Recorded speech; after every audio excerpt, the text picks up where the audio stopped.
Ano?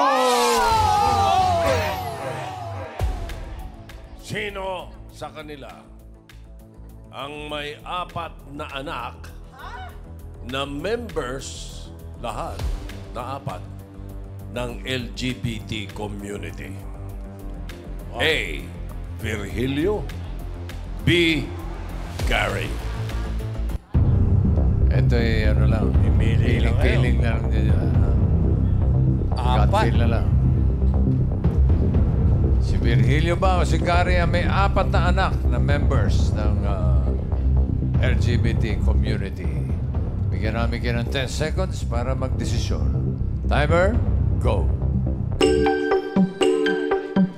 Ano? Sa letter A po. A po.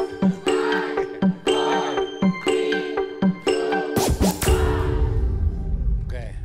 Ang sagot. 1, 2, 3. A po. Si Letter A. Virgilio. Si Virgilio nga ba? Alamin natin. Ano?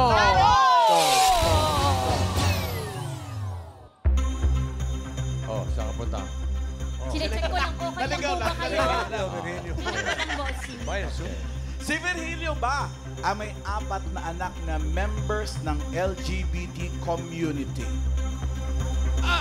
Ayan na. Legit.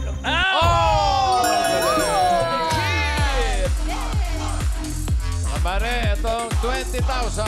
Thank you po. Legit. Legit, Mang Virgilio. Hello po. 4? Talaga po? May lahi ho ba kayo? Sa pamilya niyo po? Wala, sa asawa ko meron. Sa asawa mo meron? Pero ilan po talaga yung anak niyo, Tay? Siyam. Siyam. Tapos, Celeridad de Jesus. ayun yung mga anak niya. 4 dyan members ng LGBT. Paano nyo po na-discover yung sa pinakapanganay dun Una sa po, 4? opo. Paano nyo po na-discover? Yung panganay, medyo, nung lumalaki, medyo pinangaralan pa. Nung, Kasi bakit mo pinapangaralan? Napansin mong may tama, may tagas. Hindi naman. Grabe ka Hindi naman. tama. Kumbaga yan Matagas. mo. Iba lang. Bumabali na. Kakaiba po ng interest. Tapos Medyo po, pink na yung anino. Paano nyo pong pinapangaralan? Pinagsasabihan na medyo dumiretso hanggang sa nag-high school, hanggang sa nagkuhan na siya, nag-high school. Sinabi niya sa akin na medyo Hindi ko na kaya. hindi na kaya. Pero ang gupit kasi nila dati, yung krukat. White school side wall, po, parang ganito, opo. ganun. 2 by Kasi 3. ayaw niya, palagi kami nag-aaway. Ayaw niya magpagupit ng ganun. Anong gusto niyang gupit? Yung mga gala, yung medyo mahaba siya na ako. Pero hindi pa gaano kahaba. Hindi katulad ngayon, mahaba na. Siyempre! So, hinayaan nyo na lang po. Nilagaan Hinayaan nyo yun. na lang. Wala, sa- dyan na yan eh. nandiyan Paano na. nyo po tinanggap? Okay naman, kaysa naman magkasakitan kami. Anak ko yun eh. Di pagbigyan na lang. Tama. yun.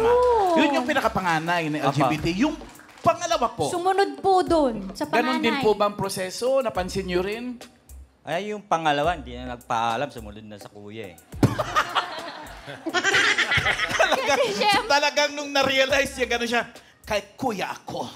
Ganon pa? Ganon Tap- kuya? Oo, kasi madalas niya isama. Pero yung mga barako, hindi niya pwede isama eh. Nag-aaway sila madalas eh. Yung pangatlo, sumunod po. Tsaka yung pang-apat. Paano yung po pangatlo, naging sumunod din. yung pang-apat, Medyo umano siya, pero bumibigay ni. ngayon hindi pa nakabigay todo. Di pa po nagsasabi. Nagsisikreto, pero nakikita ko doon sa mga post niya. Mas medyo discreet siguro siya na side. Side. Dahil kasi siya yung bunso, medyo may takot pa ng konti. Oo. Sa ang gupit, may pa rin. Yung 5, straight. Yung 5 po? Yung 4, na lalaki, straight. Pero Ay, yung 8 ang anak ng lalaki. Oh, 8. Isang babae. Isa lang babae. Siguro kulang kayo sa babae, kaya yung 4 naging babae. na sobra, pero Tatay Virgilio, kaya yung 4 po na anak niyo na yun, ay nagkaroon ng lakas ng loob na, kumbaga, sundin ang gusto nila dahil Oo. po yun sa pagmamahal at suporta ninyo. Naramdaman Correct. yun sa panganay. Siguro nga po. O ano na lang pong mensahe niyo po dun sa mga anak niyo, Tay? Sa mga anak kong beke, siguro, mga kwan lang sila. Yung itama lang nila yung buhay nila At lumayo sa mga... Huwag mga agrabyado. Hindi sila malulunod sa mga masasamang bisyo. At number 1 na yung huwag sila mga agrabyado. May mga trabaho na po sila. Meron yung panganay ko, siya yung nasa barangay, siya yung nag-aayos sa mukha, yung Makeup po. makeup artist. Akala ko talaga ko yung nag-opera ng mukha. Nag-ayos Nag-aayos lang. kasi ng mukha. Pero tayo, wag po kayo mabibigla. Yan na. Uy. May mensahe po yung anak niyo sa inyo. Yung 4 na Maria mo, Panoorin niyo po. Ito po. Nilabas pa dito. nilabas pa dito. Ayan po. Hi! Mahal naming ama na si Papa Gordesus. Mula bata na rin hanggang sa pagtanda, kami ay lubos na nagpapasalamat sa bawat oras, lakas, sipag na nilaan mo para sa amin. Kaya ngayong araw na to, taos-puso kami nagpapasalamat sa pagmamahal na binigay mo sa amin. Sa matapang na pagtaguhin ng pamilya at pagtanggap. Dahil nandito lang kami mga anak ninyo, susuklianan, pagsusuporta at pagmamahal na ibinigay niyo sa amin ni Mama. Higit na masarap ang salitang tanggap kita kaysa mahal kita. Kaya mahal naming ama, maraming salamat sa bawat oras at pagmamahal at pag-aalaga sa amin. Mahal na mahal ka namin, Pudra! I love you. Ingat. Mahal ka namin. Nanginginig si Putra. Nagiging emotional ka, Tay. O kasama rin po natin dito ang isa mong anak. Ang isa Ayan. pong dalaga, si Alexa. Hi, Alexa. Hi. Hindi naman siya yung panganay, di ba? Pang-walo. Pang-ilan siya, pang-pito. pang-ilan siya na bumigay? Pangatlo po. Pangatlo. Paano mo Ikaw, sinabi sa tatay mo? Actually, wala naman po talagang pag-come out na nangyari. Parang nakita na po talaga nila yung bata pa lang ako na medyo malambot. Ayun. Tapos, nung 18 years old po, nag-transition na po ako.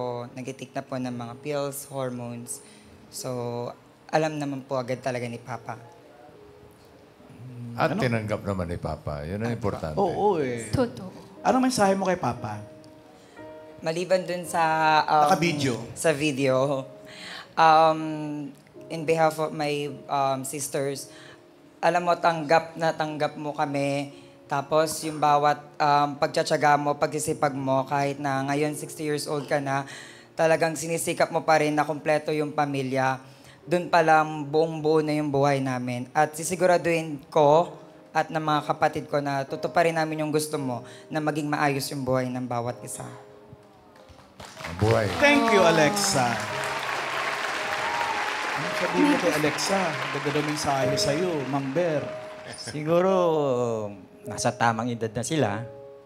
At, pagkasta wag lang sila mga agrabyado, lumayo sa bisyo. Ituloy lang nila buhay nila. Dahil ako'y malapit na. Uy, hindi. Hindi 60, po. ang layo-layo nyo pa po. Alam nyo bang Yan madidoble yung buhay nyo? Dahil Ayaw malaki pa. ka ng Bakit? 4 na Maria. Gusto mo Hindi na mo ba? pinatapos eh. Gusto mo na ba? Ayan na. Si, Alan, hindi mo pinatapos sasabihin niya, malapit na siyang bumigay. Birelio. Pero sigurado, it's never too late. sigurado ang saya sa bahay nila. Oo, masaya ba sa bahay nyo pag ganyang Oo, 4? sigurado. Masaya dahil sila yung, kasi yung mga anak kong lalaki, wala na sa, isa na, isa na lang yung nagkasawa na, saka yung babae, sila, parang buhay prinsipe ka na lang dahil kasi lahat sila nag-aasikaso, Yes. lahat ng pangangailangan, nasa kanila. Kaya wala nang masasabi. At least yung mga ganyang siguro sila, masasabi ko may pakinabang na hindi mo dapat ikuan kahit So, na... masasabi nyo bang parang swerte pa kayo na nagkaroon kayo ng mga anak na mga Maria, 4 na Maria? Kasi yan ang mga yan na hindi ka iiwanan eh. Hindi mag-asawa. Pinakaswerte ko na dahil kasi nararamdaman ko na saka nakikita ko naman lahat ng ginagalaw nila sa bahay para sa amin. Yes. Swerte din sila, Tay, kasi tinanggap niyo po sila. Oo, isang mabait na tatay. Thank Thank you po. Mang Thank Ber. you.